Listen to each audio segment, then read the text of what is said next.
Begin by asking, why do relatively few of us really win big? Well, I think, well, first of all, I'm not sure that I agree with that, but I never think of strategy as one thing. I think strategy, execution, and people all go together. And if you don't get the people right, the strategy doesn't matter. And if you don't get the people right, you won't get the execution. So you're dead.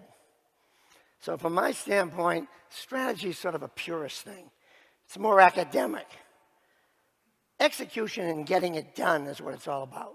But without question, that whole idea of winning and driving home what you're going to do and what you're not going to do is Volvo decided before Olaf that they weren't going to be in cars. And they're focused now on buses and trucks and excavators. They can excel in that. And they were in a bad game in cars. But it takes a courageous management to get out of the car business. It takes a lot of guts. That's a huge decision. And the fact that that company did it 10, 15 years ago is a tribute to the system. I have a big lesson, differentiation. Now, I'm not sure this is popular here, but I'm going to say it anyway. Differentiation is absolutely the key to building great teams. As I said in the beginning, this game that we're going to talk about tonight, this is all about building great teams.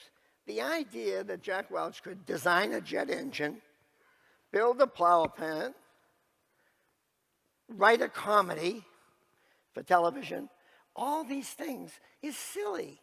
It's just not doable. The only thing you can do is, in many ways, be a good orchestra conductor where you hire great people, keep raising the standards, keep getting better people, and forcing yourself to learn from them. The idea that you have all the answers is a joke. Well, Peter Drucker, I've got to give him credit for this idea. And it's a thought you all ought to think about. Peter Drucker had a zillion great thoughts, but this was one of them. If you weren't already in this business, would you enter it now? And if the answer is no, what are you going to do about it? And from that came fix, close, or sell. So what we did was we put all the businesses that we were number one or number two in, and there were a number of them. There were 16 of them. But we prided ourselves on having 71 businesses. So we put all the other businesses outside of the circles. We had a services circle, a technology service business, and a manufacturing segment. 3 circles. And then outside the circle were some 63 businesses. The people outside the circles were madder than hell.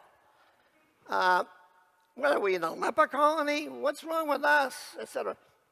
We had some businesses that we were carrying as losers for decades. But that's who we were. We were in those businesses. They no longer made sense. We were making television sets in a town called Syracuse, New York, a plant there.